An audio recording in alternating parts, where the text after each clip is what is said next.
Have you ever met someone and known instantly that they are the one for you?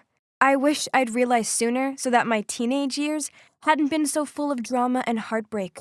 But you live and learn, right? And better late than never.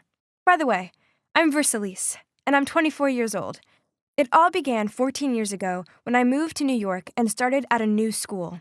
At that time, I assumed that moving from my hometown in France to New York would be no big deal. My mom and I were super excited and truly believed it would change our lives. Indeed, it did, but not in the ways I ever expected. On my first day at my new school, my mother insisted on driving me to school. When we arrived, I gave my mom a kiss on both of her cheeks and waved goodbye. My mom joked that she'd sort out any of the kids who dared to mess with me. I did feel quite shy, but I thought she was just joking. Turns out she wasn't. At lunchtime, I sat down at a random table, and suddenly this girl appeared and said, "What do you think you're playing at, sitting at our table?" I didn't even have time to reply before she picked up my lunch tray and threw it off the table right into the trash can. "I said, move," she said. Everyone was staring at us now. I was so upset, I just covered my face. I didn't want to be that crybaby in front of all these new people, but I couldn't help it. The tears started falling. Then something crazy happened. A voice boomed out through the cafeteria, saying, "Get away from her!" And then, the next moment, I felt a hand reach out for my hand, and when I looked up, this gorgeous, tall boy was standing there looking at me when he picked me up on my feet. "Excuse me," the girl started, but the boy continued, "What is wrong with you? Do you have a screw loose or something? Your attitude is so gross. It'll make me puke. You disgust me, and I don't want to be friends with someone like you." She stood there with her mouth wide open as he grabbed my hand and walked away. I could hear her scoff from behind me, but her facial expression looked as if she'd lost. I took his hand and followed him out of the cafeteria, and that's when he introduced himself as Ryder. We sat down outside, and he asked me if I was new around here, and then he told me he loved my accent. And he even offered me half of his baguette and said, "Hey, come on, chin up. I'll be your friend, okay?" The best part is that the girl who bullied me had a major crush on him, so she was probably even angrier at me now. But I didn't care one bit. After that, I can't remember a time when we were apart. We were glued at the hip and did everything together. He taught me how to skateboard, and I taught him how to bake my famous pastries. We were like the dream team. He made me laugh so much, and he helped me become more confident. Day by day, I could tell I wanted to be more than just his friend, but I didn't dare tell him that. Then my 12th birthday rolled around, and my mom gave me a diary. She told me to write down all of my thoughts, and even my crushes so that I could reflect back on it one day. Then she winked at me and walked away. Ew, what was she talking about? I didn't have a crush. Did I? Okay, who am I kidding? I had the biggest crush ever on Ryder. Every time I saw him, I felt like there were a million butterflies in my stomach, and I woke up excited every day because I knew I'd get to see him. And then the time came for our school dance, and my friends were teasing me that I should go with Ryder. I kept telling them he was just my friend, but I couldn't fool them. They saw right through me.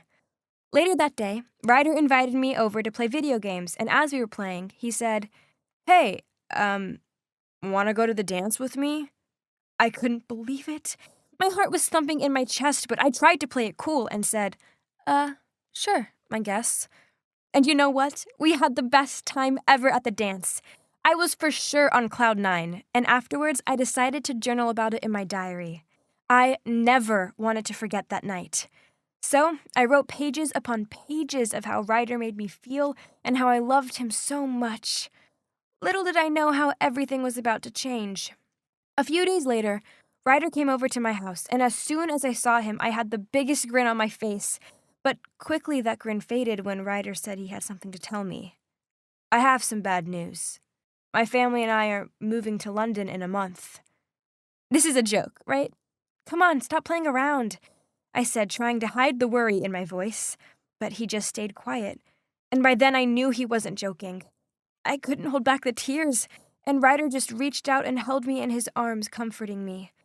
He told me it would be okay, and we'd still keep in touch, but I felt like my whole world was crumbling around me. This was the worst news of my life. We decided to make our last month together the most fun we'd ever had. We went surfing, skateboarding, stargazing, and even did karaoke. I never wanted that month to end, but of course, it did. On our last night together, we had a slumber party and stayed up all night waiting for the sun to rise. When it came time to say goodbye, he gave me a framed photo of the two of us and said if I ever felt sad, I could just look at it and remember the happy times. I wanted to tell him how I felt, but I couldn't, and so he left. I was so down that I ran upstairs and covered myself under the blanket and cried. Later that night, as usual, I was about to write my day in my diary when it was nowhere to be seen. I shouted at my mom and blamed her, but she just said I must have misplaced it. Now I had no writer and no diary. My life sucked. Summer quickly ended and it was time for high school. Even though I had my friends, my life wasn't the same without Ryder. But life goes on, and so eventually I tried to move on from Ryder. My friends told me that this guy Lucas had always had a crush on me, and maybe I should give him a chance. Well, soon we started dating, and even though I didn't have the same special connection with him as I had with Ryder, it was still fun, and it took my mind off of things. Fast forward 7 years, and Lucas and I were still together. The relationship wasn't great, but I had my dream job and was living in my dream loft apartment, so I couldn't complain too much. Plus, Ryder had drifted away from my mind. I decided it was time to really put some work into my relationship with Lucas. So one night, I told him I was working late and booked us a surprise trip to Paris. When I got home, I was so excited to tell Lucas, so I ran up to our bedroom, and to my complete horror, I found him lying in our bed kissing another girl. They didn't even notice me at first. So I screamed, "What are you doing?" Well, that got their attention, and the girl ran off. I thought Lucas would apologize, but he just said, "What do you expect? You won't give me what I want, and you make me wait for marriage." Then he stomped out of the room and said, "I can have any girl I want." I was so shocked. I just dropped to the floor and burst into tears. Finally, he showed me his true colors, and so I kicked him out. The next few weeks were some of the worst of my life, even worse than when Ryder moved to London. I felt so stupid for wasting so much time with Lucas. One night, I was particularly sad, and I suddenly remembered the framed photo Ryder had given me. I dug it out of the back of my wardrobe and held it close to my heart. My friends called me, tried to get me to go out with them. They did everything to help lift my mood up, but I wasn't interested. I just needed time alone to process everything. I thought to myself about how the only person I wanted to see now was Ryder, but where was he? How was he doing? I had no idea at all. Another depressing week went by. I was lounging on my couch, soullessly staring at the TV in boredom. Then suddenly there was a knock at the door. I went to open it, and oh my God, Ryder was standing there. Was this real or was I hallucinating? I was so surprised I just jumped into his arms and didn't want to let go. We must have stood there hugging for ages. And then suddenly Ryder said, "I have something of yours."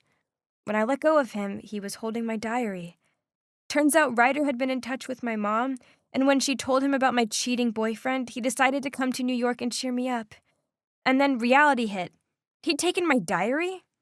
What if he'd read it? Well, he had, and he said that's why he'd come to see me, because he wanted to talk to me about it all. I was blushing like crazy, and then he said, "I've always loved you, V. Even when we were kids, I've never stopped thinking about you, and I want to be with you." Then he reached over and kissed me, and I swear time just stopped. I'd been waiting for this moment my whole life. That week was like a haze of kissing and chatting and catching up on lost time. He told me about his ex-girlfriends, and I told him about Lucas and the cheating. Then I plucked up the courage and asked him if he'd like to go to Paris with me, seeing as the trip was already booked. Of course, he said yes, and the next week we flew there and had the best week of our entire lives. We went to the Eiffel Tower and even visited my old neighborhood where I'd grown up. It was magical. And then one day, Ryder said he had to do a bit of work and told me to go pamper myself at a local spa. When I was done, I had a text from him asking to meet him on the roof of our hotel. He was so romantic like that.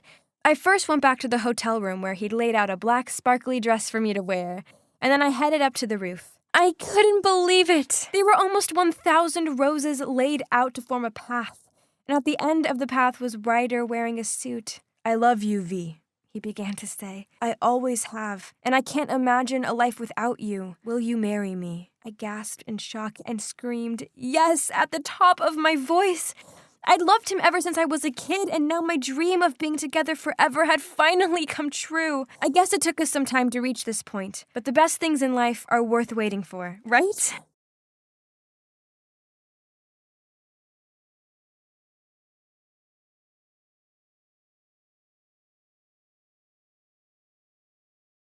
Hi, my name is Happiness. You're impressed with my name, right? My dad gave me that name. And yeah, as you can guess, he put a lot of hopes and dreams in me. I'm now 18 years old, and tomorrow I will fly to Massachusetts to start my college. My parents are preparing a farewell party for me downstairs. I have never left my hometown and been away from my family, so this is such an occasion. As I'm packing my belongings for college, a flood of memories come to mind. You see, when I was a kid, my family was dirt poor. We lived in an old, dilapidated house on the outskirts of Selma in Alabama. I remember we would buy a chicken at the beginning of the month, and my parents would make it last the whole month. I didn't realize we were poor, though. In fact, at that point, I was just a happy, carefree little girl, but that wouldn't last. My mom worked as a cleaner for a rich family, but they treated her terribly, and she barely earned enough money to even take the bus there. My dad was a lorry driver, and so he was away a lot, delivering goods to other states. Every weekend when he came home, I'd stand out on the porch as soon as I saw his big truck driving up the dusty road. I'd run out there and jump up and down. The best part was that he always brought me a little present, like a piece of candy that he'd saved for me, or a small toy. They weren't valuable gifts, but they meant the world to me. One time he came home, and I ran up to him and said, "Daddy, yesterday Jeannie's dad brought her a chocolate egg back from his trip. It even had a toy inside. I want one too." My dad looked confused. Then he said he'd heard of them, and they were called Kinder Eggs. And then, with loving eyes and a smile, he promised he'd find me one, no matter how hard it would be, even if it was the last thing he did. The next weekend, I raced out to the street and could barely contain my excitement as I waited for him to come home. I waited and waited, but still he didn't arrive. I started to get worried, so I asked my mom where he was. She said, "Oh, sweetie, he's on his way. Why don't you go to sleep, and as soon as you wake up, he'll be here." There was no way I could sleep. All I could think about was getting a chocolate egg with a toy inside.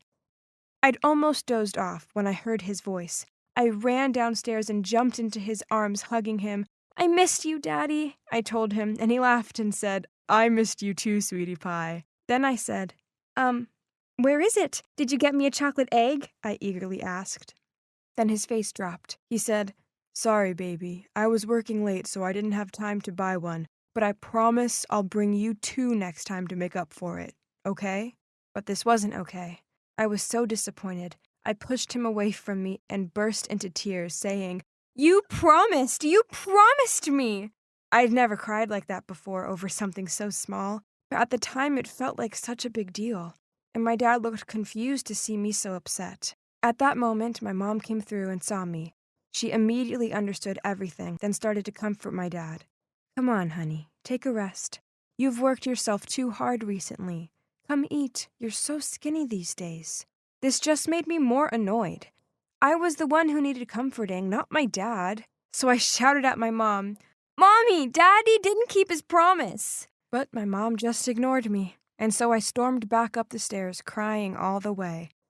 After I'd calmed down, my mom came to my room and said, "Happiness, your dad works so hard, and you should just be happy that he's home safely. I know he didn't bring you what you wanted, but he will next time, okay? In the meantime, I'll make your favorite cupcakes every day." "Every day? Wow, okay," I said to her. And she really did. She made me cupcakes every day, and I was so happy. After a few days, I said to her, "Mommy, I like you more than Daddy. I don't even love him anymore because he broke his promise." My mom just looked at me and said, "Oh, Happiness, You don't know what you're saying. One day when you grow up, you'll understand that everything your dad does is for you. He loves you so much. The next weekend rolled around, and as usual, I ran outside to wait for my dad. Just like the week before, the sun set and still he was nowhere to be seen. I was about to start crying when I noticed a man running towards our front door. My mom appeared and he said something, and suddenly my mom started panicking. She called out to me and said we had to go to Grandpa's place immediately. I had no idea what was happening, but for the next month, my grandpa took care of me because my parents didn't come home. I missed them so much, and whenever I asked when they were coming to get me, my grandpa just said, "Happiness, they're busy working. Don't you worry, just stay here and enjoy your time with me." Eventually, I got used to it. Then one morning, Grandpa woke me up early and said it was time to go home. I was so excited that I kept on singing happily. As we pulled up outside our house, my heart started beating faster. I was home! Then a shadow appeared in the doorway, and I couldn't believe what I was seeing. It was my mom and dad, but my dad was in a wheelchair. My mom looked so thin and tired, and my dad had no legs. What had happened?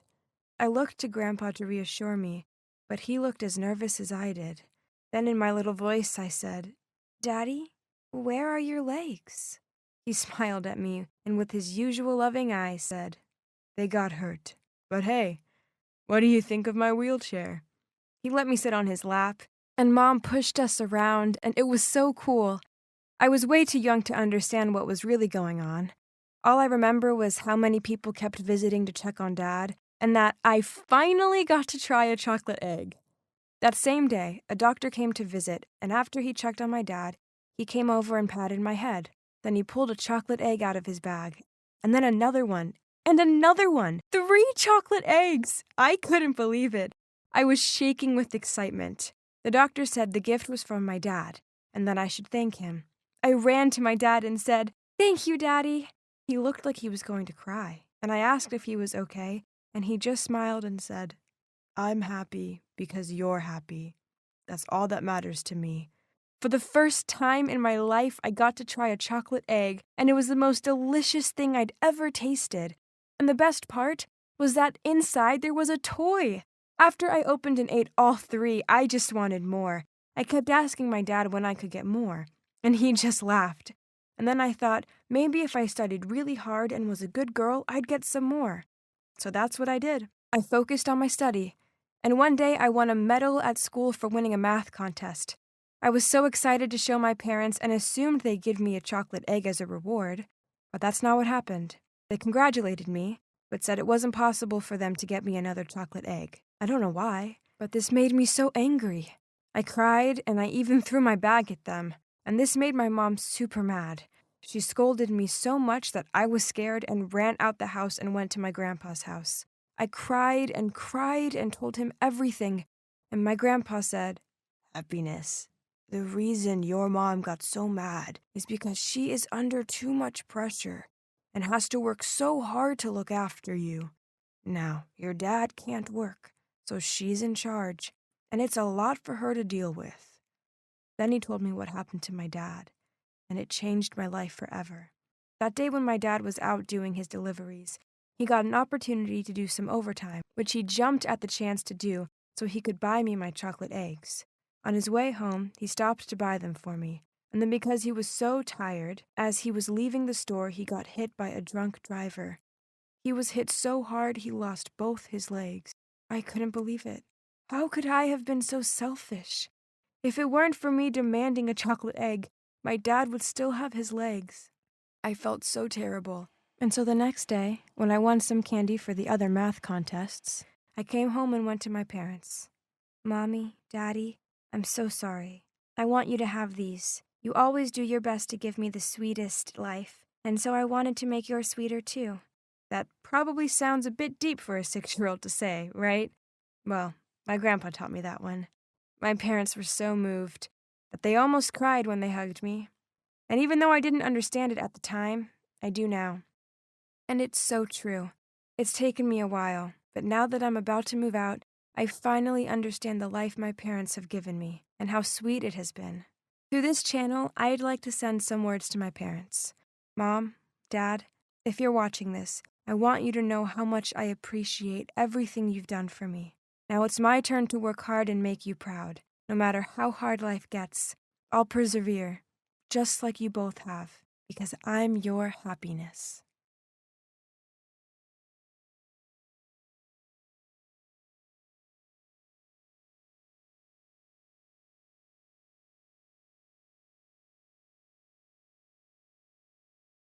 Family. They're complicated. Right. I used to think my family was happy as can be. Nope.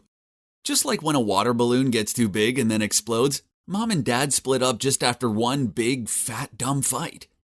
After that, my dad moved out. Me and my little sis Katie were given a hard choice. One of us would stay here with Mom, and the other would go live with Dad and his new girlfriend, Zara. Katie's really sweet, kind, and sensitive, so I didn't think uprooting her life and making her live with some new stepmommy would be a good idea. I'm a big bro. Protecting my little sis is what I do best. So when it was settled, Katie stayed with Mom, and I moved in with Dad and Zara. Fast forward a few months, and Mom fell in love with some dude named Glenn and married him. I wasn't sure about Glenn. I'd only met him a couple of times, but he seemed too smug for my liking. Anyway, back to Dad's, it turns out my life with them was a breeze. They let me go out when I wanted, barely made me do any house chores. Instead, Zara was not a mean person. She treated me like family. And for my 16th birthday, she even suggested my dad to surprise me with my very own car. Happy days. But there was one snag. From my sis's messages, I sensed things weren't quite so rosy with her. So I went around to show her my new car. Well, really this was just an excuse to go and check things out. I strolled into the house to find Katie emptying the dishwasher. She was crying. I mean, I know house chores suck, but they weren't bad enough to bring someone to tears. Something was up. I made her a drink, and we both sat down and talked.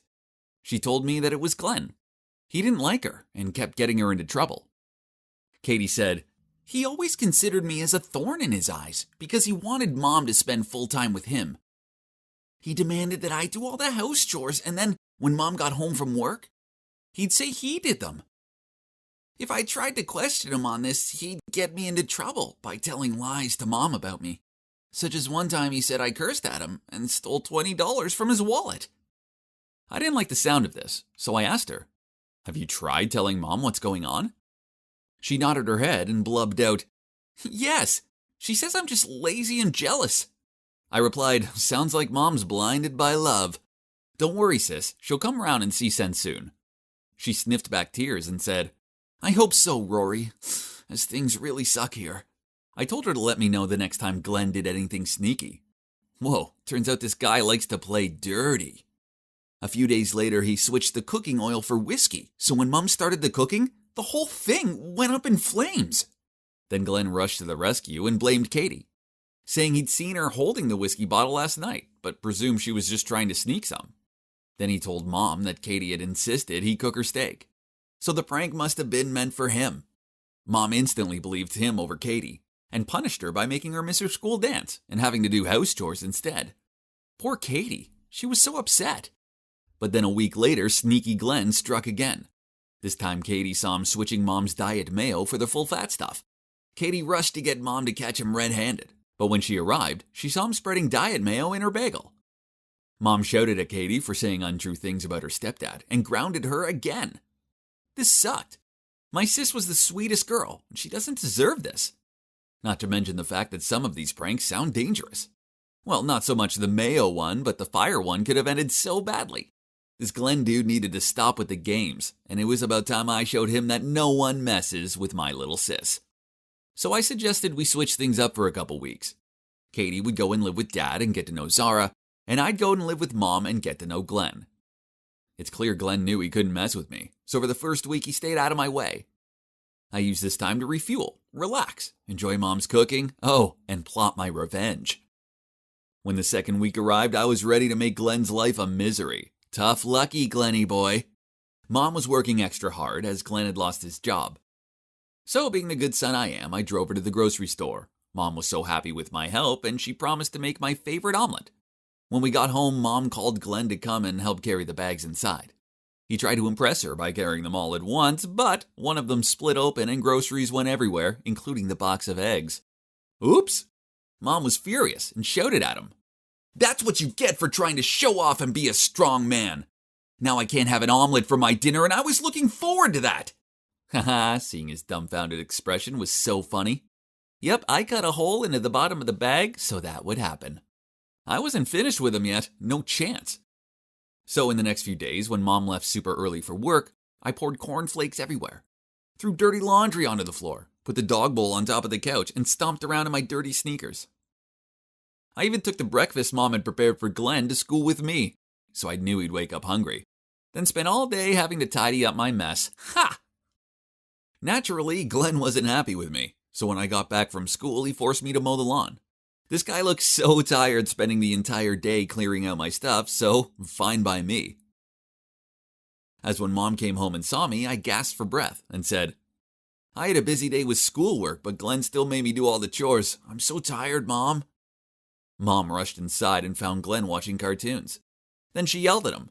You're home all day, so why don't you mow the lawn instead of making my son do it? I had to go to work. My boy had to do the chores. So what exactly is your role in this house? Glenn was speechless. It didn't end there, as Mom was so mad she made him sleep on the couch. Glenn avoided me after this, but that wasn't enough. I had to make sure that he'd leave my sis alone. I needed to make Glenn realize that his jerky ways were wrong. I knew Mom and Glenn had a piggy bank in their room for their future kid fund. So when they weren't around, I snuck into their room, smashed open the piggy bank, and hid the money in Glenn's jacket. That night after dinner, I asked Mom if I could borrow her headphones. So she went into her room to grab them. Just then, Glenn grabbed his jacket and was about to go somewhere. The moment he stepped out the door, we heard a frantic scream upstairs. It was my mom. She must have found the broken piggy bank and ran downstairs, yelling at Glenn. He stood in the doorway confused, but then she checked his pockets and voila! There was the money. She angrily waved it in front of his face. What's this, huh? You're gonna go out spending the savings for our kid, right? You're making no money, so stop ruining everything! They took their argument outside, and I went up to my room and watched through the window. Suddenly a car pulled up and out stepped this well-dressed girl. Oh wow, it was Katie. She ran over to Mom and hugged her. Then Dad and Zara appeared. Turns out Katie had had a great time at Dad's.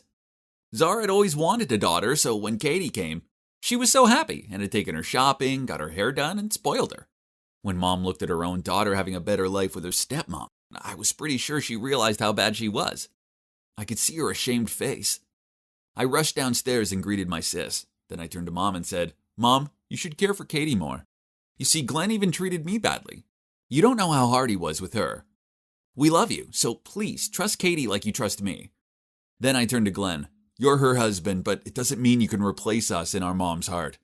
Mommies always love their children best. Don't be childish and try to separate them or I'll come back.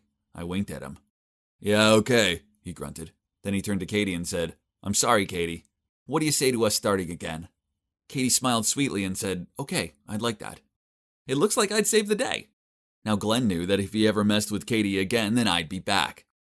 After that, Mom still made Glenn do all the chores, but Katie, being the sweet girl that she is, helped him out with them. As for me, I went back to life at Dad's. I went around there more often to check on Katie and give Mom a lift to the grocery store. And Katie even came around for barbecues and to have a girly pamper session with Zara. So in the end, everything worked out, and now we're one big, crazy, dysfunctional family. But hey, as long as everyone's happy and doesn't try to mess with my little sis, then it's all good with me.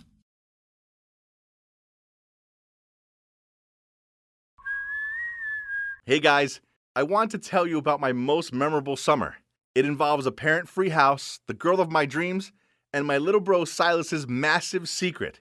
Actually, Silas doesn't want me telling you about it, but this story is too fun to keep it for ourselves. So stay tuned, let me tell you what happened. Imagine the scene. I'm there eating corn dogs when my parents announce they're going away on vacation for their 20th wedding anniversary. That means I'll be home alone all week long in our big farmhouse surrounded by vast fields. Sounds great, right? But wait, it got even better when my childhood friends who had now lived in another city were also back in town for the summer vacation. Of course, my parents let me invite them over to stay while they're away. That's how close our families were. Oh God, I haven't seen Carl in over a year. And his sister Ellie, too. Yep, I wouldn't say that I had the biggest crush on my best friend's sister, but there's that. Anyway, this was gonna be my summer paradise. But you know, man proposes, God disposes. It turns out my parents weren't taking Silas with them because they thought I was old enough to look after my little brother. Ugh, what a bummer. How was I meant to impress Ellie when I had a whining kid to care for? I needed to think fast. So as soon as we waved our parents off, I passed my PS4 to him and said, "Silas, you can play on it, but only if you promise to do as I ask and stay out of my way." Of course, he agreed. I mean, what 8-year-old boy wouldn't want to play Fortnite? I checked on him now and then and gave him juice and snacks. Other than that, I had plenty of time to spend hanging out with Carl and Ellie.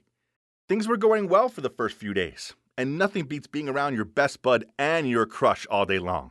Whoa, I just couldn't take my eyes off Ellie. She seemed to have gotten even more beautiful. Then, on one evening, we were sitting outside stargazing. It was so romantic, especially when Carl thought it was dull and left us to go to bed first. I was about to do the whole yawn and stretch out my arm to wrap around her shoulders trick when Silas appeared and squeezed in between us. I glared at him and through gritted teeth asked him what he wanted. He just shrugged and said, "Edward, I'm bored of that game now. I want ice cream." Ellie laughed, then led him off to get some. What? How dare that little dweeb ruin my smooth moves? What a buzzkill! I needed to come up with a new trick to handle this annoying kid. So, the next morning, I told Silas that if he wanted to download a new game of his choice, he needed to go into the field and find a corn cob with exactly 200 seeds on it. He looked like he was going to cry, but he went off to the field. Oh, how smart I am, sending my little brother on a wild goose chase. I expected him to give up after a few hours, but nope. He was out there searching for it all day. He even managed to drag Carl along to help him. In the end, he still had to leave empty-handed. Anyway, I have to thank my stupid brother for helping me to have such a good afternoon with Ellie. That night, we all sat together in the living room and told creepy ghost stories. I hoped Ellie would freak out so much she nestled into my lap for protection. So I told him about the empty house up the road, which was also our family's property. My grandparents used to live there, but now it had been abandoned for over 40 years. There were plenty of rumors about it being haunted. One farmer said he saw a ghostly woman by the window, but she vanished into thin air. And someone else said they saw a spooky figure float out of the house and chase after them. Ellie chuckled, then said, "Ooh, spooky. We should go and check it out." What? This wasn't what I had in mind. In fact, she didn't seem afraid at all. I didn't want to go in there. It was old and creepy, and just thinking about it freaked me out. Luckily for me, Silas strongly discouraged us by saying that he had heard someone crying in that house, and our parents didn't allow us to go there. And then, from nowhere, I felt the chilly wind blow over me with a whistle, which made my hair stand on end. And boom! The lights went out, leaving the whole room in darkness. Everyone was confused. What on earth was going on? I didn't want to die now, not when I haven't even told my crush my feelings yet. I was lost in terrifying thoughts when the lights came back on, and everyone else immediately bursted out laughing. OMG, I found myself sitting on Ellie's lap with my head between my hands. It turns out that my evil little brother was the one who turned the lights off as a prank. How humiliating. Oh well, at least Ellie changed her mind about wanting to check the house out. But then, over the next few days, weird things started happening.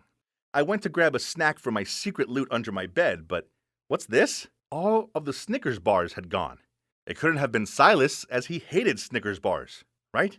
Then we were watching a movie. Ellie started shivering, so being the awesome guy I am, I went to get a blanket for her, but huh?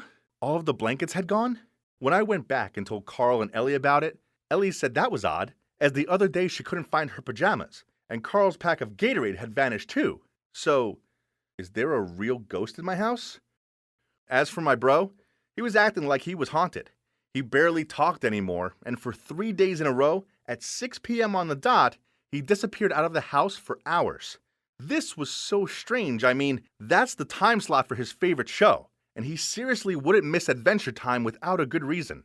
For me, it's great that Silas isn't at home, but since I'm the older brother, I still have to keep an eye on him, as Mom and Dad wouldn't have been best impressed if I'd lost him or something. That night, he mysteriously disappeared again. I was quite curious, so I went to look for Silas but couldn't find him anywhere. Panicked, I raced around the garden calling out his name. Finally, I felt a hand pounding on my shoulder. My heart was in my mouth. I turned around to see Silas standing there sweating. I shouted at him, "You can't just run off without saying a word. Where have you been?" But Silas calmly replied, "So what? It's my business, not yours." Then he ran straight inside. He gotta be kidding me. Okay, then if secrecy was the game he wanted to play, then I wouldn't mind being the detective either. I had to figure this out. So I gathered Ellie and Carl and came up with a genius plan. The next day at lunch, as planned, Silas entered the kitchen and everything was set. I placed an eye-catching candy-filled jar on the table, and as expected, Silas immediately picked up a handful and put them right in his mouth. Oh, just look at his happy face. He had no idea what I had in store for him.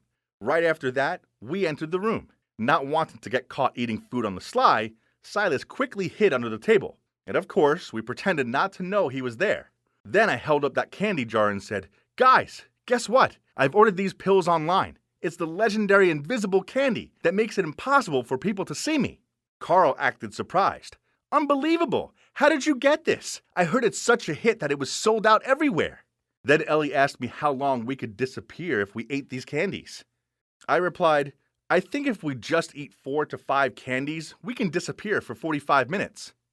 We continued our skit, then I said I had to leave the candy jar here. So tomorrow we can try it and go out pranking everyone with our new superpower. I winked and everyone nodded. Now, where did Silas go again? I asked, and everyone shook their heads. Then I picked up an apple and purposely dropped it on the floor, then immediately peered underneath the table to look for it while pretending not to see Silas down there. He looked absolutely amazed, trying not to make any sound. Now Silas thought he was truly invisible. He crawled out, then did all sorts of funny things in front of us, from dancing, shaking his butt, and cartwheeling across the room. It was so hard to keep a straight face and ignore his existence. Then, at 6 p.m., Silas left the house with a backpack on. But because he thought he was invisible, he ran straight past us without hesitation, and didn't forget to stick his tongue out at me before leaving. This idiot. We followed him, and guess what? He went to the abandoned house. We hid behind a tree to watch, and suddenly the door creaked open. I was a little creeped out, so I clung to Ellie's arm. Someone ran over to him. A little girl. Oh no, was it a ghost? Ellie said, "OMG, she's in my clothes!" I looked closer and realized she wasn't a ghost, but in fact was a real-life girl. So Silas hid that little girl in our abandoned house, and that's why he kept telling us over and over again not to come here. Since Silas thought that he was invisible, he kept running around her saying, "You can't see me, right?" He looked so funny as the little girl was too bewildered to understand anything. And right then we barged in shouting, "Gotcha!" Well, well, well.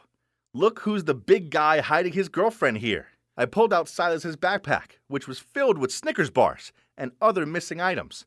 Silas was shocked and sputtered, It's not what you think." The little girl burst into tears and said, "I'm Sally. I got lost, so Silas helped me." Silas said that he had met Sally one day on the cornfield. She was alone and hungry, so he brought her here and took care of her. He didn't dare tell us because he was afraid that we would make fun of him. Oh, I didn't think that my usual foolish brother was able to do such a good thing. So I hugged them and said, "I don't blame anyone, Silas.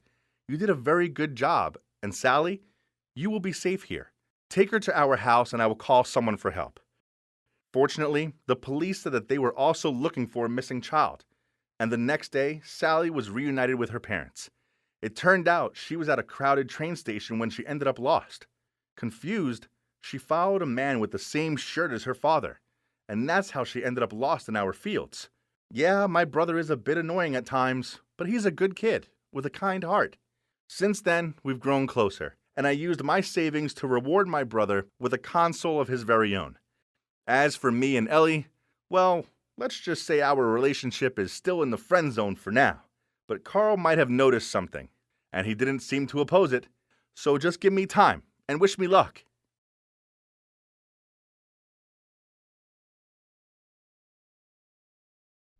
I was sitting on the couch watching a movie with my mom and dad, when suddenly the door slammed shut, and we all turned our heads to see what happened.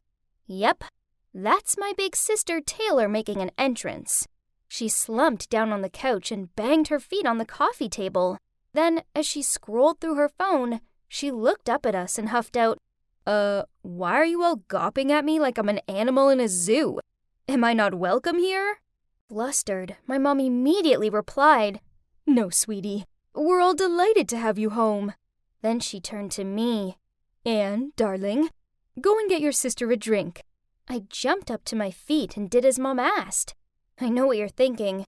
Why is everyone letting Taylor get away with her Little Miss Rude routine? You see, after a huge argument with Mom, she left home at 18 and didn't come back for 7 whole years. Mom seemed so pleased to have her back, so I decided to ignore Taylor's attitude and just go along with it. That afternoon, Mom asked me to go to the grocery store with her so we could buy Taylor her favorite foods, as well as a welcome back gesture. Then we spent ages preparing this delicious meal. I excitedly rushed up to Taylor's room and knocked on the door. Taylor, dinner's ready! She shouted back, Go away! But it's hamburgers, and we got a special dessert, I replied. Poof! I hate hamburgers, and there's no way I'm eating some sugar-laden dessert. I went downstairs and told Mom that she wasn't coming. Mom shrugged and tried to act like it was no big deal, but I could see the sadness in her eyes. Dad tried reassuring her by saying, She probably just needs time to settle in. Yeah, she's probably just tired, I added. Mom forced out a smile and thanked us both. Then she prepared a plate of food and asked me to bring it to Taylor. I knocked on her door and told her the food was outside. She shouted back at me, Take it away! I don't want it! I left it outside of her room, but later on when Mom went up to bed, she saw the untouched plate of food still there. She picked it up and she took it downstairs and made out like it was no big deal. She wasn't fooling me. I could tell that she was biting on her gum to stop the tears. When I was little, I idolized my feisty, beautiful older sister. I loved how she wore clashing colors, the cool ways in which she styled her hair, and her carefree nature. The problem was that she didn't seem to like me. All she ever did was call me a brat, slam her bedroom door in my face, and tell me to stay away from her. 7 years on, and I thought things would be different. She wasn't a teenager anymore. She was an adult. But nope. It seemed clear that Taylor hated me even more than ever. I don't know why. Didn't she view me as a proper sister because we had different dads? You see, my dad isn't her dad, as her dad left when she was a little girl. Then Mom met my dad and had me. I don't know. I just couldn't figure out why she still disliked me so much. As the weeks went on, Taylor didn't seem to settle in at all. Instead, her behavior worsened. She played loud music until the early hours of the morning. She covered the house in her clothes, plates, cups, etc. She was the messiest person ever, and never cleaned up after herself. One time, I came downstairs to see her sitting at the dinner table, munching on the sandwiches I'd made for school. Then, when I politely told her this, she snorted and said, "They're gross anyway, so I'm doing you a favor." Then she took Mom's car without asking her, and that meant she had to get the bus to work and ended up late. When Mom talked to her about it, Taylor just smirked, threw the keys at her, said, "You're out of gas," then walked off. Mom tried to keep calm and distracted herself by tidying up. So I tried hugging her, but she shrugged me off and told me to go away. It felt like Taylor could get away with everything, while I was the one getting snapped at for nothing. Still, Taylor must have been through a lot, right? Maybe she just needed some time to reconnect with Mom again. Then peace would be restored to our household. Just when I thought things couldn't get any worse, they did. I was reading in the living room when I heard voices coming from outside. I went to check it out and saw Mom and Dad talking to our new neighbor. They sure looked friendly. Then Taylor appeared and grinning said, "Making friends with the neighbor, are you, Mom?"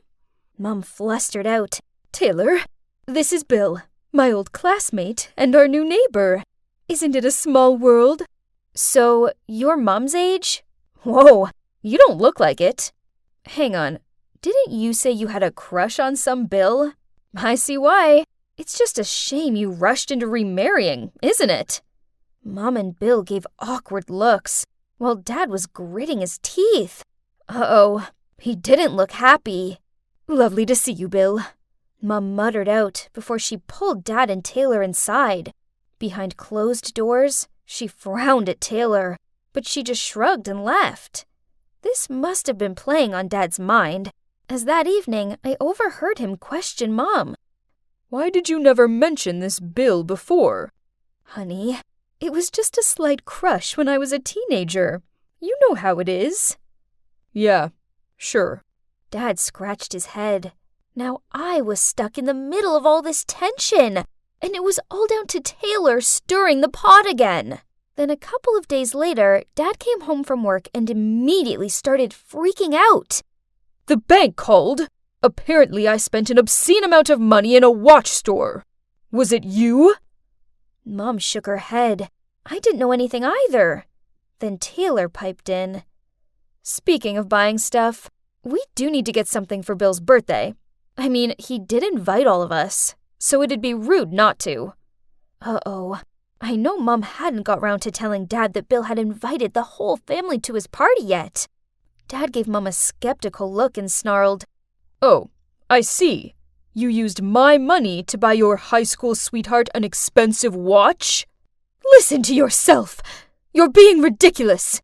I'm not going to stand around and listen to you accuse me like this. Then Mom stormed off. I really wanted to tell them how this morning I'd seen Taylor lingering in their room, looking suspicious. But how could I bring this up when the atmosphere was so intense? I decided I needed to confront the source of the problem, Taylor. When it was just the two of us, I said to her, I know it was you. I saw you snooping around Mom's stuff. She just shrugged and replied, Little Anne, seems you're smarter than you look. Yeah, I did it. So what? Why are you being so cruel? Mom and Dad might split up because of you. To my shock, she grinned and she said, Well, that is my plan. Why should you get to play happy families when I'm stuck here without my dad? What? How could she be so selfish? I couldn't hold back my frustration anymore. How can you do this to Mom? I won't let you get away with this. Is that so? And what exactly is a quiet mouse like you gonna do about it? Then she shoved past me and walked off. I know I needed to tell Mom, but this meant breaking her heart. I was going to do it. I just needed to find a gentle way of telling her that her beloved daughter got a buzz out of ruining her life. But then, before I had a chance to figure this out, something terrible happened. The next day, I arrived home from school to find Mom and Dad in the kitchen. Dad had his arms folded and a stern look on his face, and Mom was in tears as she sadly peered down at some papers on the table in front of her. Divorce forms. What happened? Anne, you have to believe me. I didn't cheat on your father. Then Dad interrupted her. Stop lying. I can see it with my own eyes. Then he slammed a stack of photos onto the table. In the photos, Mom was kissing Bill in a cafe. Huh? This didn't make any sense. I don't understand. I didn't meet Bill yesterday. I met my friend Sandra. But Dad just got even more furious.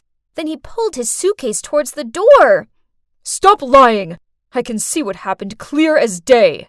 I can't trust you anymore. Then he left. Mom cried harder after that. I didn't know what to say or react.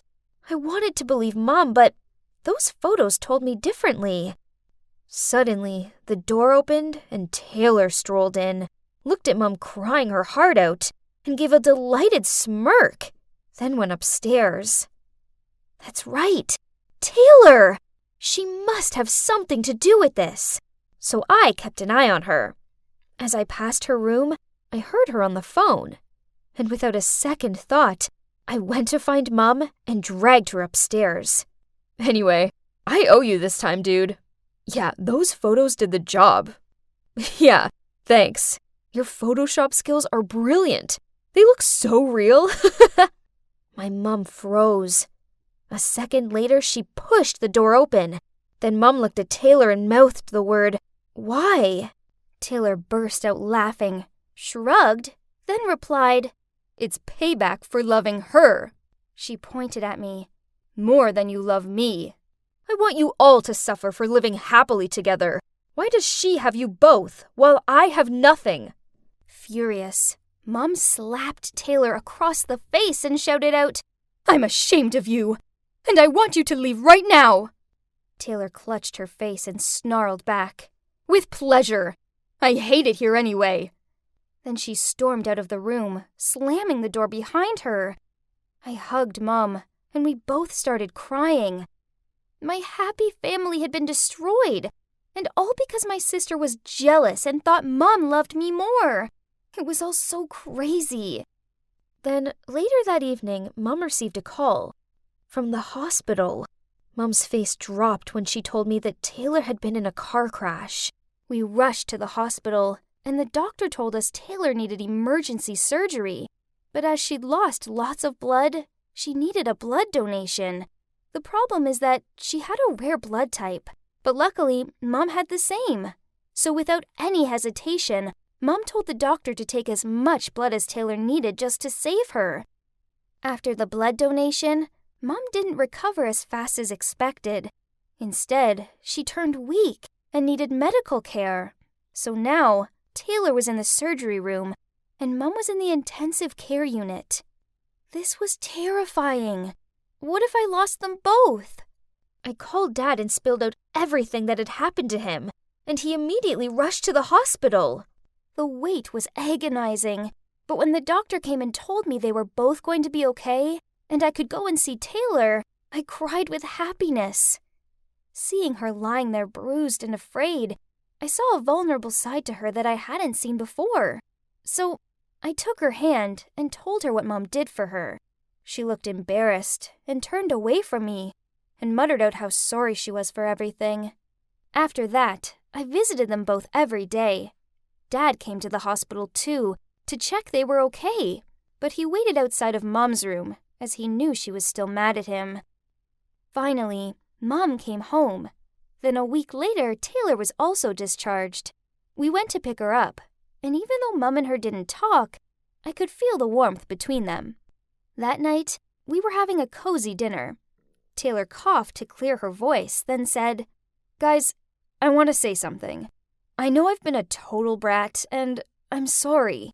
Mom, I thought you didn't love me because I was a reminder of your previous life, and I was ruining your new, happy family vibes.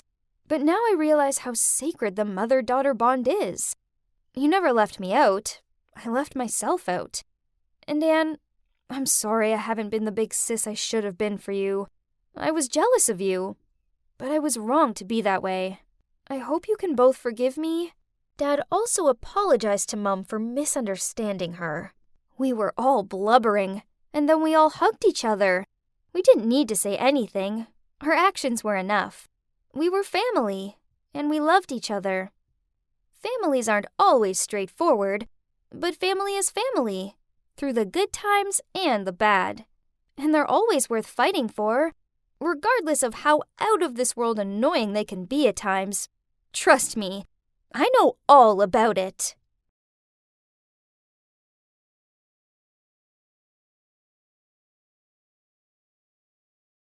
Scott, I said it's over. You're just too immature for me. He gave me a quizzing look, then said, "Huh? What? Babe, we're great together." I rolled my eyes. I just figured I don't need to be with someone with such a childish mentality. I need someone mature and, "Whatever, Linda. Find me when you change your mind," he grunted. Then he put his earphones in and walked off. Well, at 15, I needed a guy with a certain maturity, not some loser who still found fart jokes funny. Please. My friends, Patty and Louise, agreed with me.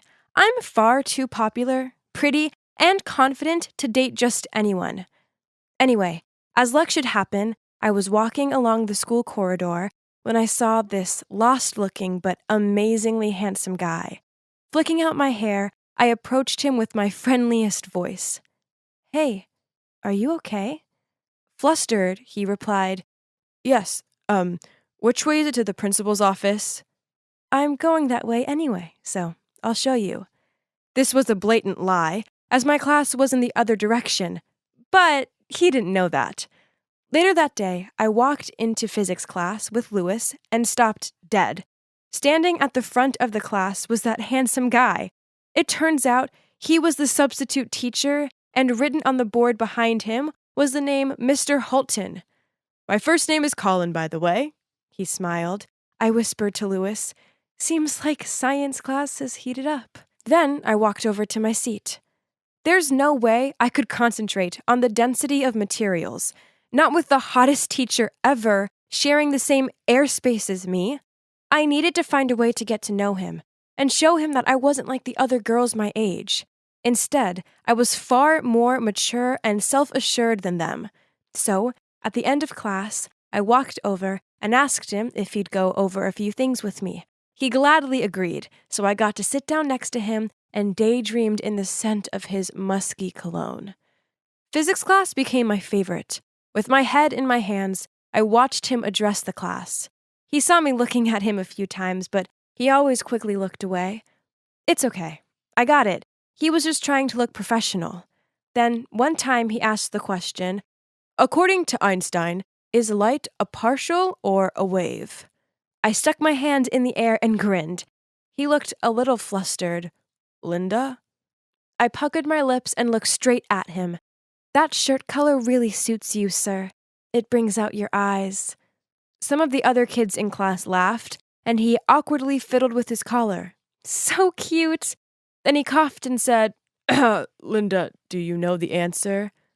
Oh, what was the question again? I stared dreamily at him. Honestly, I couldn't remember anything afterwards but his charmingly severe look. Then one afternoon, Colin asked me to stay behind after class. Result, he must have fallen for this Linda's irresistible charms. Didn't he? I shyly stood before him, and in a serious tone he said, Linda, is everything okay with you? You seem off lately. No, sorry, it's awful. I glumly looked down at my feet and took a few seconds to continue. My family is so poor, and my home life is just horrible. I only have nice things because my friends lend me stuff. His gaze softened. I pretended to dab at my fake tears. Please, don't tell anyone. I couldn't cope with the shame. It's enough just having you to talk to. I smiled at him. Yeah, sure. He looked at me gently and said, Anytime. Oh my. His eyes were so big and blue and, I could drown in them. He obviously liked me too. He just couldn't do anything about it yet, as he was nervous. With him being my teacher and all. But soon he'd realize that me and him were so meant to be. Like Ariana Grande and Dalton Gomez. I continued to stay behind after classes so I could talk to Colin about my make-believe terrible home life. He always listened and told me it'd be okay. He was so sweet and sensitive. Then one time, I left Colin's classroom to find Scott there, waiting for me. Ugh. I told him to go away and started walking, but he followed me. So what? You're into old men now? What? I glared at him. Yeah, I'm not stupid. I know you like Mr. Halton. You need to snap out of that dreamland and see he's on a different level to you. Angered by this, I looked him square in the eye and snidely replied, No, Scott, you're the one on a different level to me. About 50 levels down, to be precise. I gave the thumbs down sign. He looked wounded as he turned his back to me and started walking off. He had it coming. I walked outside to see Scott lingering around, talking to Patty and Lewis. They didn't see me, so I overheard Scott say, She can't see how tragic she's being. You know her. She's so stubborn. Of course, Mr. Halton doesn't like her in that way. Ahem. I faked a cough, and they all turned to look at me. I put my hand on my hip and stared them down. Look, I'm sorry, Linda. We're just worried about you. Yeah, this fantasy of yours will hurt you. Ugh! What did they know? I rolled my eyes. For your information, Colin and I are really dating. In fact, he's taking me out tonight, so I can't hang out. I walked off the other way, knowing full well that the looks on their face would be priceless. I know Colin wasn't actually my boyfriend, yet, but I knew it would happen soon. It was written in the stars. The next day, as I walked into school, I noticed some of the other kids whispering to each other and pointing at me. Okay, weird. Maybe it was my new dress or something. I bought it because it was an exact colored match to Colin's eyes. But things got weirder in physics class, because as soon as Colin walked in, everybody started giggling. Colin looked confused and said, "Okay, what's so funny?" Then this girl, Sally, shyly muttered out, "Sir, we heard you have a new girlfriend." He raised an eyebrow. "Yes, that's correct. How do you know?" He gave a nervous laugh. "Actually, this shirt is a gift from her." I felt the entire class's eyes turn to me. Well, except for Colin's. I tried to keep my cool, but inside I was fuming. How dare some other woman steal my man and force him to wear that hideous shirt? I knew I needed to keep up the lie, so after class I walked over to Lewis and Patty and said, "How cute does Cullen look in that shirt?" They both frowned at me. Then Patty replied, "So you really are dating him?" "Yep," I gave a nod. "Right." She gave a skeptical look. They all needed to realize that Colin and I were the real deal. So I bought a box of candy and cut out a heart-shaped tag saying, "Love you, honey," with my candy floss scented gel pen.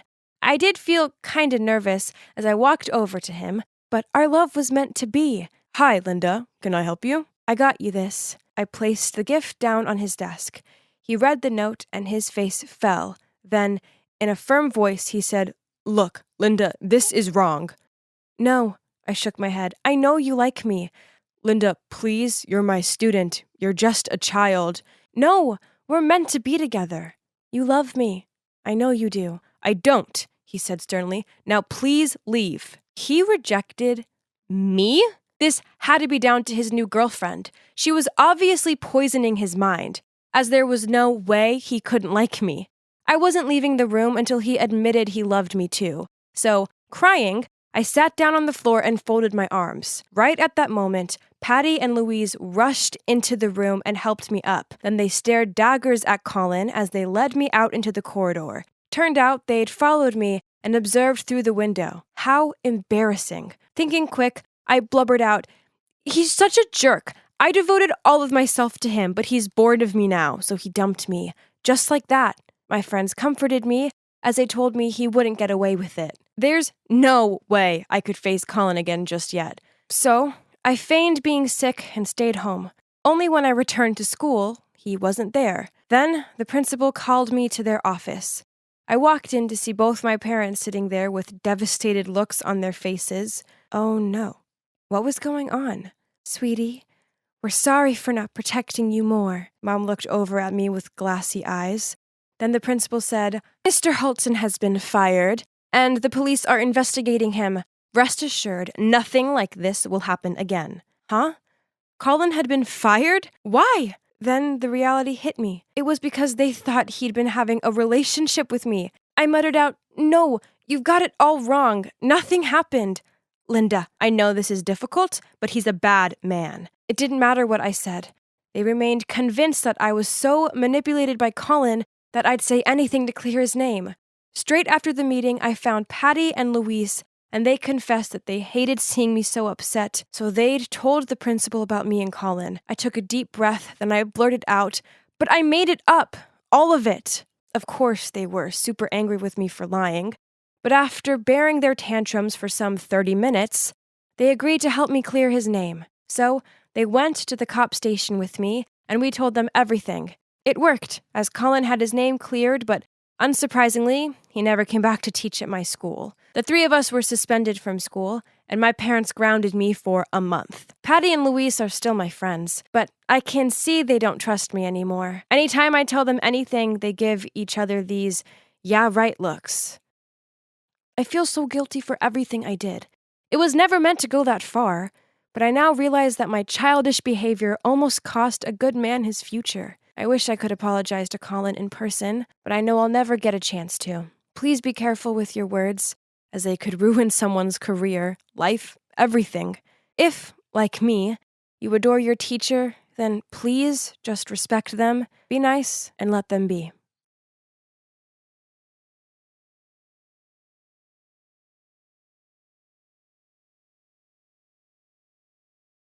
Finally, I'm out of that morbid place.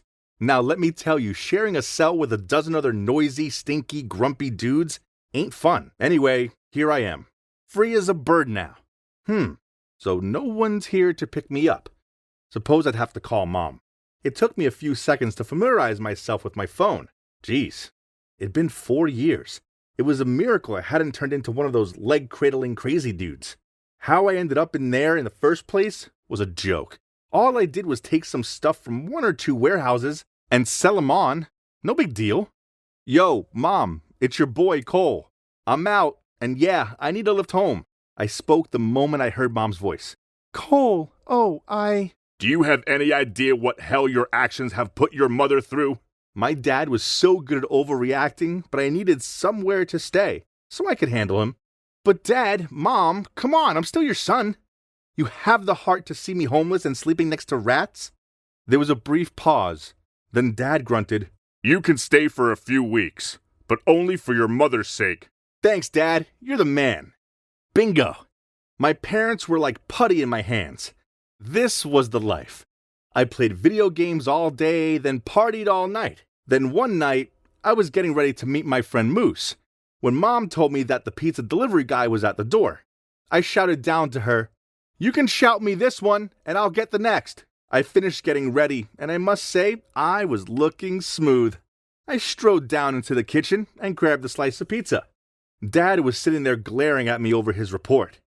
If you can't afford to pay for items, then I suggest you don't order them. He looked at the pizza slice in my hand. Mom walked up behind him and placed her hands on his shoulders. Darling, give him some more time. He's still adjusting to outside life. Thanks, Mom. You're the greatest. I gave her a greasy pizza kiss on the cheek. Any chance you can lend me some dough? Dad shook his head and sighed, while Mom went over to her purse and passed me some money. Hey, there'd be plenty of time to get a job and be responsible. Right now, I had 4 years of lost time to make up for. Once, I borrowed Dad's car. I swear I only had a couple of beers, but the world glitched out and went all blurry. The next thing I know, I'd driven straight into the neighbor's front yard. Oops. I opened my eyes the next morning to a killer headache, so all I wanted was some black coffee and a plate full of bacon. But I got Dad's death stare instead. Just when I think you can't get any more irresponsible, you took my car without asking, drank too much, then drove into Gloria's beloved rose bushes. Chill out, Dad.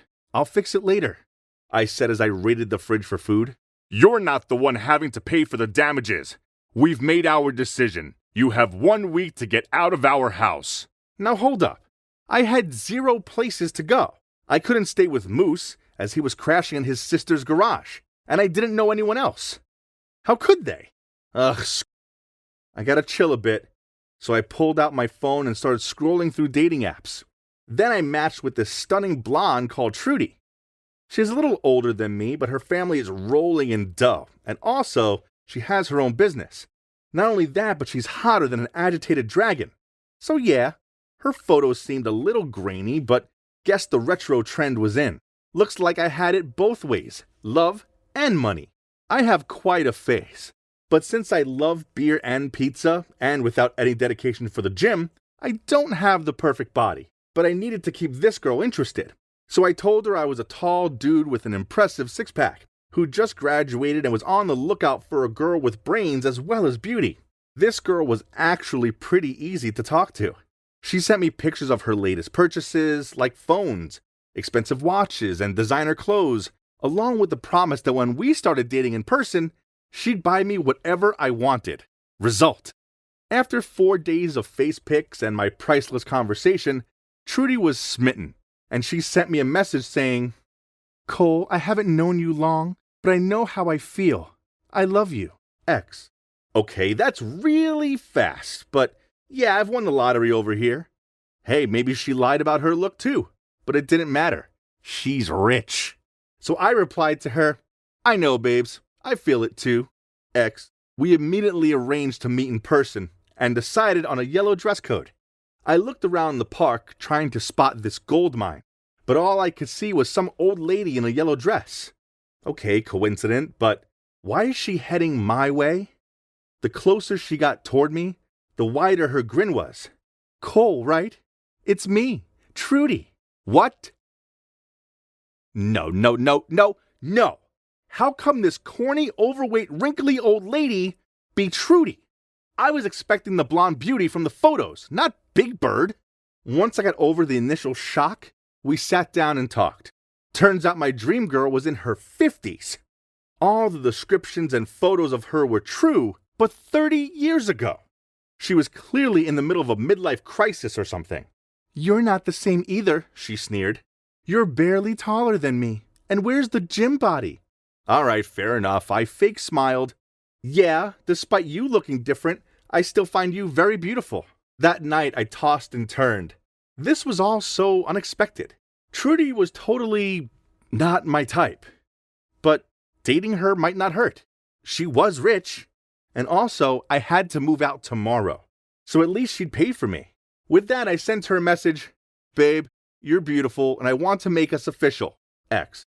The next day, I moved in with Trudy. Now, let me tell you something. Her apartment was lavish. It was full of the latest tech. Crazy. Seeing as she was so old, she probably didn't know how to use them. She worked a lot, so most of the time I was home alone. And I was free to watch cartoons and movies, munch on potato chips, and play as many video games as I felt like. One time, I was watching a movie when the door opened. And in stepped this glary-eyed dude. I shouted at him, "Hey dude, you have the wrong apartment." He tutted and said, "I can assure you that I don't. I'm Alex, Trudy's son, and you must be Cole. I would say it's a pleasure to meet my mother's gold-digging boyfriend in the flesh, but unfortunately, it's not." What? Trudy has a son?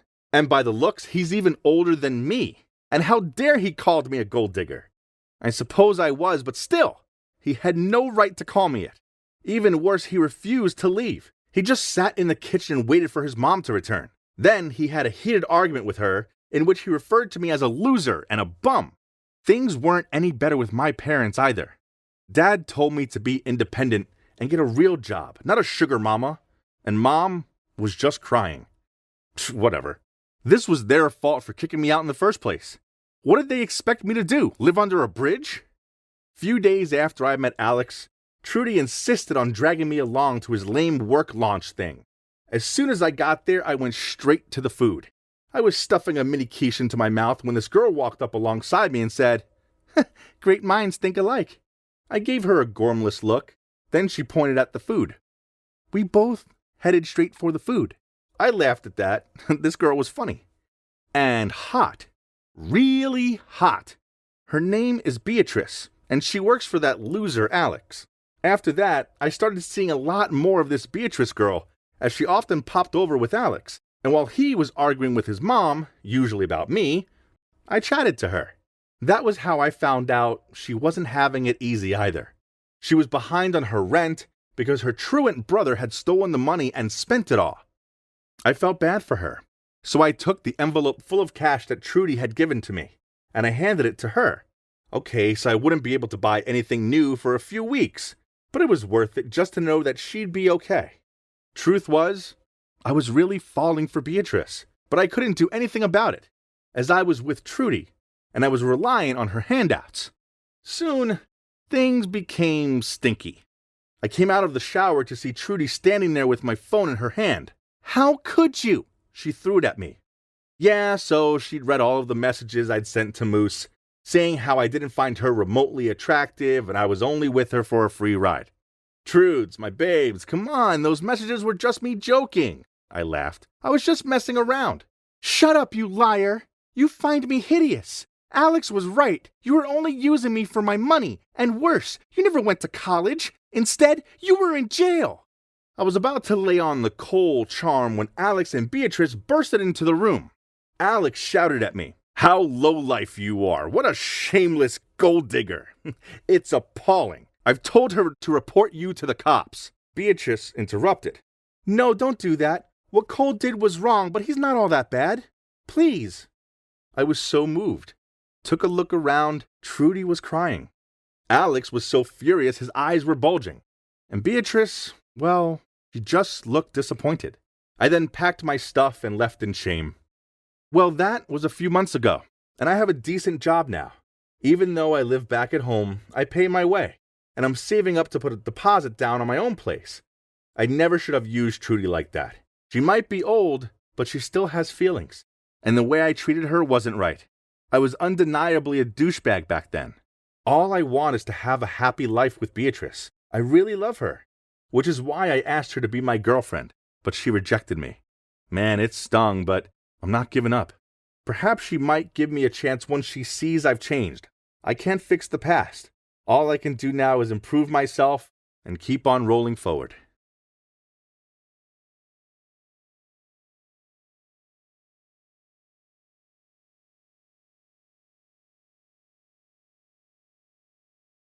Oh my god, Evan! Let's get married on April 3rd!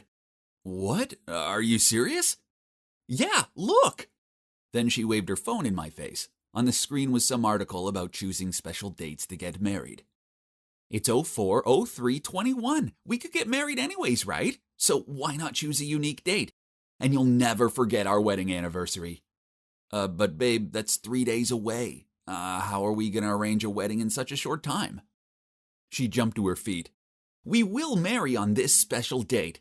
Then she ran off upstairs. She was kidding, right? As this idea was insane. Oh, by the way, that was Mila, my girlfriend. And I'm Evan, and we've been dating for over a year now. I didn't give any more thought to her mad idea, but then later I saw her making all these calls to wedding locations and everything.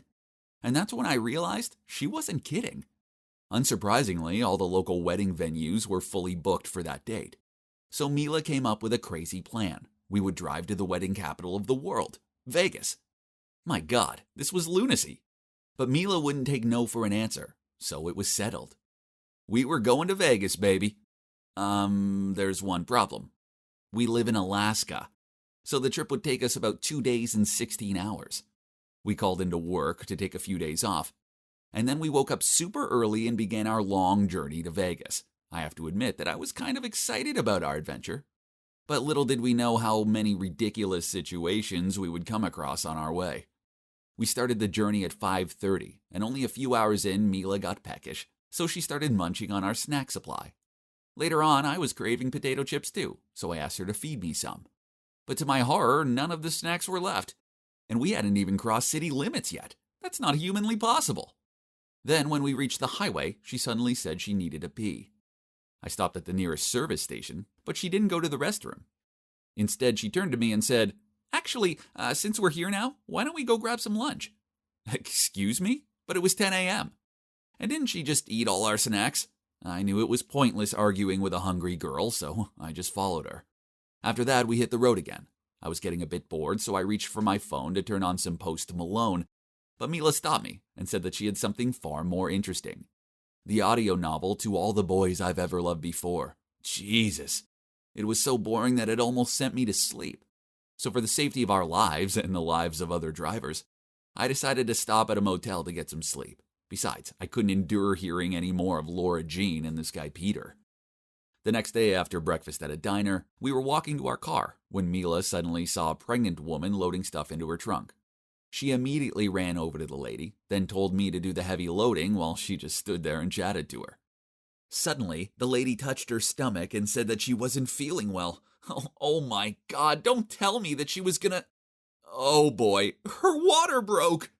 Quick, we need to get her in your car and take her to the hospital! My car? What if the baby comes out? But Mila didn't listen and was already helping the lady get into the back seat. My God, I hope the baby didn't slip out too soon or else I'd have to burn my car. Let me drive. You sit in the back with her. Her husband isn't here, so she needs a man for emotional support. What? That sounded absurd, but there was no time to argue. The lady began to scream because of the pain. I tried to calm her down by telling her to breathe in and out, but she just shouted, "Shut up!" Then held my hand and squeezed it really hard. Oh my God, she was going to break my fingers like toothpicks. It hurt so much I began to scream with her. Thank God we got the lady to the hospital on time. Phew, I couldn't imagine what would happen to my hand and my car if the baby had arrived any sooner. So the journey continued. As we were driving through Fort Nelson, I saw a guy holding a sign asking for a ride to the nearest service station. Of course, I ignored the dude and wanted to drive past him, but my girl Mila over here just couldn't seem to brush that aside. She made me stop the car and warmly welcomed him into our car. Ugh, that was so annoying. While I was driving, I smelled something really awful. My God, it was so smelly that I couldn't breathe. It had to be this dude. I gave Mila an angry glare, but she just gave me a guilty smile back. Well, at least she had to suffer too. I had no choice but to open the windows on a highway. Mila clutched her head as she shouted, "Are you crazy? Close the windows! The wind is ruining my hair!" Oh my God, was her hair more important than her nose? Thank God, after 30 minutes, we reached a service station and the guy got out of my car. I went to the restroom to freshen myself up, and when I came back, Mila was nowhere to be found. I was about to call her, but oh man, I left my phone in the car and she had the keys. After 45 minutes of searching, I gave up and went back to the car to find her sitting there, her arms folded as she glared at me. Where have you been? You do realize we have a tight schedule to keep." What? Was she serious? Then I suddenly heard someone coughing in the back. I turned around and to my horror saw a little boy sitting there. Why was there a kid in my car? Mila explained that his school bus had left without him and we needed to take him to his camping location. Not again, Mila. Why does she have to be that sweet little angel who couldn't help but have to help everybody?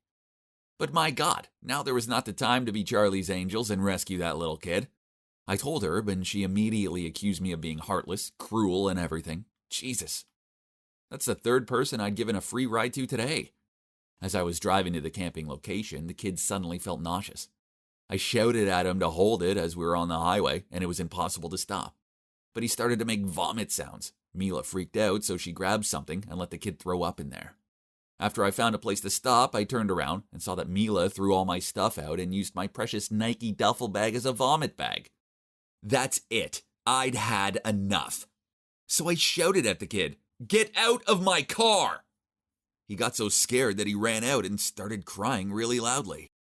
That wasn't cool. He's just a scared little kid. How would you like it if your school bus left you behind? Okay, maybe I was a bit harsh on the kid. You can't blame me. It'd been a long couple of days and that was my favorite bag, but still, I went outside to comfort the kid. "Hey, please don't cry. I'm really sorry for earlier. I didn't mean to shout at you. I'm just really tired from all that driving." The kid stopped crying, but still looked very scared of me. So I said, "Hey, if you give me a smile, I promise to buy you some candy later." He immediately smiled and hugged me. Oh great, I was sure Mila didn't wipe his mouth clean after all that throwing up, as I got some vomit stains on my shirt. But hey, the hug kind of felt nice. We dropped the kid off and his teachers were very grateful. But because of everything we'd been through today, there was no way we could rest in a motel and make it on time to Vegas. So the only option was to drive through the night, so Mila took the wheel so I could catch some Z's.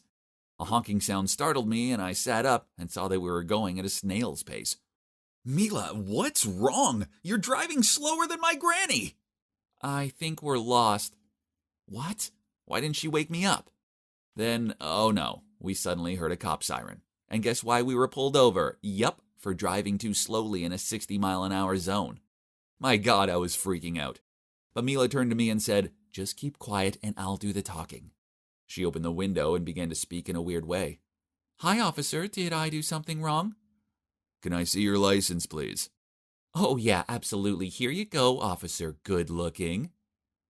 "It's Goodlin." "Oh, sorry, my mistake. Please don't look at my picture. I was having a bad hair day when I took it." Oh dear God, was she actually flirting with the cop? He looked at her license with a frown on his face. Oh no, we'd end up being locked up. "Well, Miss Forrester, I think you look great in this picture. I'll let you off with a warning this time, but please be more careful. Driving at 20 in a 60-mile-an-hour zone is more dangerous than it sounds." Oh my God, thank you so much. Today must be my lucky day. I'm stopped by not only a very handsome but also kind-hearted officer. If I don't get married tomorrow, I will definitely get your number. My God, I think he gets it. After that, I didn't talk to her the whole night. How could she flirt with another man right in front of me? And now we had less than 16 hours to get to Vegas and get married. So we grabbed a quick breakfast from a diner, then carried on driving. On the plus side, we finally crossed the Canadian border. We were in Montana, baby. Then Mila turned to me and grumbled out, "FYI, you forgot to close the window again." Anything could have crawled inside while we were at that diner. Ugh, was she serious? I didn't have the time nor the patience for this, so I just nodded to let it go. We sat in silence, but suddenly I heard squeaking. No way was that Mila. Oh my God, something must be in my car. I pulled over and looked in the back seat to see a skunk jumped out right at me. We both screamed and got out of the car. While I was trying to think of a way to get rid of it, Mila suddenly pointed. Do you realize the car is rolling down that hill? I turned around and the car was really moving. I must have forgotten to pull the handbrake. We chased after it, but luckily it rolled into a muddy patch. I looked inside and phew, at least the skunk had gone. I tried driving away, but the car made an awful sound and only seemed to sink lower into the mud. So I went outside to push the car, and Mila switched to the driver's seat, but then mud splashed everywhere. And when I say everywhere, I mean everywhere. I called out for her to stop, but guess what? She didn't hear me over the music she just had to play. Unbelievable. While here I was, covered in dirt. But, well, as annoying as the loud music was, the weekend's blinding lights kind of boosted me up somehow, which made me push the car as hard as I could. And yes, it got out of the mud. I was tired, dirty, hungry, and I just wanted to get to Vegas in one piece. Was that too much to ask? I think God heard my prayers, because we made it to Las Vegas, baby. And it was 11:30 p.m. I had about 10 minutes to shower and change, but Mila insisted that we go straight into the chapel. My God, Mila. I looked like I'd been wrestling John Cena in a mud bath. We ran towards the reception, and when I looked at my watch, it was 11:45 p.m. Oh my God, I couldn't believe we'd made it. The past 3 days felt like 3 freaking months. Hi, it's 040321, and we're here to get married. The reception frowned at us, then said, Sorry, sweetie, but it's the 4th. Then she pointed at the calendar on her desk. Huh? Had we jumped time or something? Then I had a light bulb moment. Nevada is 1 hour ahead of Alaska. My God, we totally forgot about that. It was already April 4th. Mila looked devastated, and I was feeling a bit down about it too. But if I really had been a groom with this muddy look, I never would have dared look at the wedding pictures ever. Moreover, after everything we'd been through on this trip, I think it's best we get to know each other a bit more before we get married. I'm already happy with what we're having right now, so no need to rush, right?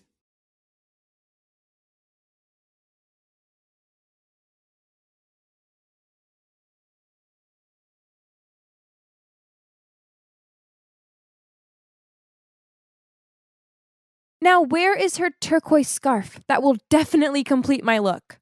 I was raiding Mom's closet to find it when I accidentally dropped a belt on the floor. But strangely enough, it made a really weird sound. So I gave it a few knocks. Wait, it did sound like the ground was hollow. I took a closer look. And oh my God, there was a hidden hatch or something in my mom's closet. Of course, I had to figure this out. So after a few attempts, I finally managed to open it and found a big wooden box. Why was she keeping something a secret from us? I took a deep breath and I opened the box. There were some old pics of my mom when she was younger, an old teddy bear, and some cassette tapes. Why on earth did she have to hide these? I dug even deeper and found a stack of letters. All of them were from the same address. Hang on, I knew that place. It was an orphanage just outside the city. So far, nothing made sense to me, so obviously I had to read them. They were all from this orphanage sister called Anna Maria. She kept writing about some girl named Eliza, and the more I read, I eventually realized that this girl, Eliza, was my mom's daughter. That meant I had a half-sister? I couldn't believe it. And from the sounds of things, my mom hadn't seen Eliza since the day she'd dropped her at the orphanage. So my mom didn't even know what she looked like after all these years?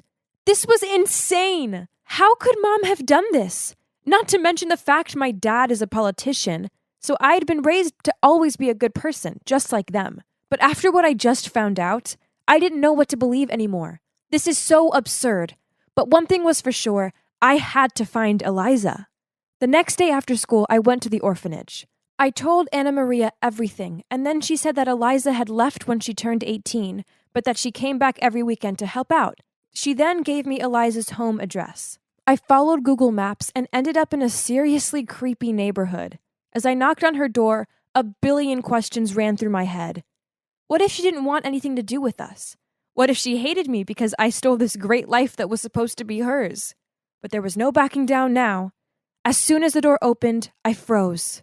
Could this really be my half-sister? Standing there was this tall, mysterious-looking girl. I was trembling as I said, Hi, are you Eliza? She just gave me a skeptic look, then replied, "Why? Who are you?" I couldn't hold back my tears and said, "I can't believe I found you. I'm Alicia, your half-sister." Eliza looked shocked and then said, "Oh, okay, calm down. Come on in, then we'll talk." I sat on the couch and told her everything. Then she began to tell me how miserable her life was, how she worked 4 jobs and it still wasn't enough to pay the bills. Gosh, I felt so guilty hearing all of this. How was it fair that I had a carefree, happy life and she'd been left all alone? I couldn't leave Eliza like that. I had to do something. After that, I rushed home and dragged Mom to my room so I could speak to her privately. I confronted her, and at first she denied it, but she eventually burst into tears and admitted everything. I couldn't believe my ears when I heard the whole story. When she was 18, she'd given birth to Eliza, but Eliza's dad wouldn't take any responsibility. So my mom decided to raise Eliza on her own. It was tough for her, as she didn't have a decent job. Then after about 6 months, my dad appeared and showed interest in her, and because he came from a wealthy family, my mom jumped at the chance to be with him. However, she thought that if he knew about Eliza, he wouldn't be keen. So with a heavy heart, she decided to send Eliza to the orphanage. Ever since then, she'd sent a letter to Anna Maria every year on Eliza's birthday. But she asked her not to send any photos of Eliza, as it was too painful to see. I couldn't believe my mom gave up her daughter for money. I begged my mom to meet up with Eliza. She at least owed her that. I explained how miserable Eliza's life was, and how she didn't deserve that. Finally, my mom agreed. So the next day, she picked me up from school and we went to Eliza's. As soon as my mom saw her, they were hugging and crying, and my mom was shocked at the shabby state of Eliza's place and immediately told her to come live with us. Oh, wow, Mom! I'm glad that we're reunited, but wasn't that decision too impulsive? What about Dad? Well, of course, he was super shocked. My mom sat him down and explained who Eliza was, but he didn't take it well, and they ended up getting into a huge fight, which resulted in my dad moving out. I couldn't believe it. So, from that moment on, it was just me, my mom, and Eliza. I missed my dad so much, but it felt kind of nice to suddenly have a sister. I'd always wanted a sibling. We could hang out together, gossip, go shopping. OMG! This was going to be so much fun. But turns out it wouldn't be as fun as I'd hoped. One night, Eliza was watching a movie. I sat down next to her and said, "Oh man, I love this movie, but I can't stand the female lead. Her voice is so annoying." I turned to check on Eliza's reaction, but she stayed stiff as a board. So I continued. "In fact, she sounds just like my friend Kayla." Still no replying from Eliza. In fact, she didn't even look at me. Was she even listening? Well, clearly she was, because a few days later, my friends came over, including Kayla. And when Eliza passed us, she said, "Bet that annoying Kayla girl you told me about isn't here, right?" Oh my God. I literally froze. How could she say that right in front of everyone? In front of Kayla? I was mortified. And the worst part was that Kayla didn't want to be my friend anymore after that. Even my other friends stopped hanging out with me. They thought I was just another mean girl. And that wasn't all. Eliza started acting really weird. One day I came home from school to find her in my bedroom looking at my old photos. Then when she saw me, she said in a creepy voice, "You're so lucky you weren't abandoned like me." My God, that gave me chills. Then later that night, I overheard her asking our mom if she could get an allowance to make up for lost time. Oh, wow. But that was only fair, right? Well, the next day, I couldn't find my fave lipstick. And given that Eliza recently had unannounced visits to my room, I went to ask her. But she just shrugged and said, "Yeah, I took it. So what?" Whoa. Since when did she become so rude? Hang on, she was also wearing my floral dress. That was it. I'd had enough. I went straight to my mom and told her what Eliza had done. I expected my mom to be on my side, but she wasn't. She told me to be more understanding as Eliza wasn't used to being around other people, so she needed some time to adapt. That's ridiculous. And then it got even worse. She started to target my dad. "You should divorce him.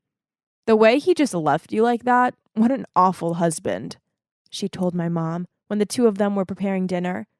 "You could claim ownership of everything. You just need to prove that he's cheating on you or that he's corrupt or something. I mean, he's a politician, so I'm sure he's doing at least one of those things. I honestly couldn't believe what I was hearing. I stormed into the room and started shouting at Eliza to stop trash-talking my dad. Then I turned to Mom. Don't listen to her poisoned lies. But Mom just sighed and replied, Eliza isn't entirely wrong. Your dad did just leave us, and he hasn't even called. Clearly, he's having an affair. OMG, that snake was brainwashing my mom. A few days later, I saw an article that my dad was charged for corruption. How was that even possible? My dad is a good man. There must be a misunderstanding or something. Could it be something to do with Eliza? It was you, wasn't it? You accused my dad of corruption. I stormed in and screamed at Eliza. My mom was shocked and said, Alicia, what are you talking about? So I told my mom that Eliza must have planned this, and my mom said, don't be absurd. She has nothing to gain from that. Stop speaking nonsense and apologize to Eliza. Mom, I think I know what this is about. Alicia hates me, so she's starting to make up lies about me. In fact, you should be careful that she isn't a pathological liar or something. Or maybe even worse, she could have a mental disorder. My mom then said, You're right, sweetie. Alicia, you need help. I'm going to make a hospital appointment for you. What? Was she serious? I tried to convince her that I was fine, but she wouldn't listen. I then turned to Eliza. You won't get away with this.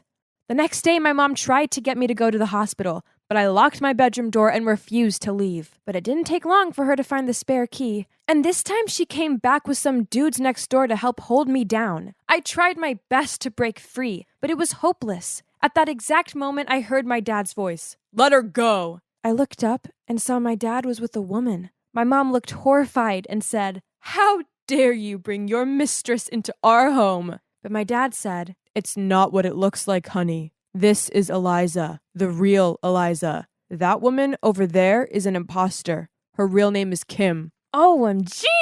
I knew something was wrong with her. You might be wondering why my dad suddenly appeared. Well, I called him the day before and asked him to investigate Eliza, as I had a feeling there was something fishy going on. He went to the orphanage to get more info, and the sisters there kept saying Eliza was the sweetest woman, and that if he waited, he could meet her. Well, then the real Eliza turned up, and that's when my dad found out the truth. Turns out Kim was once Eliza's roommate. Eliza had moved out, but the sisters at the orphanage didn't know this, so they still gave me the old address. Eliza knew about my mom the whole time as she'd found the letters, but she was still mad about being abandoned, so wasn't ready to meet her. She told Kim everything about my family and how wealthy we were, so when I went by the old address and asked about Eliza, Kim seized the opportunity to steal Eliza's identity. My dad pointed at Kim and said, I'll give you 10 seconds to get out of my house or I'll call the police.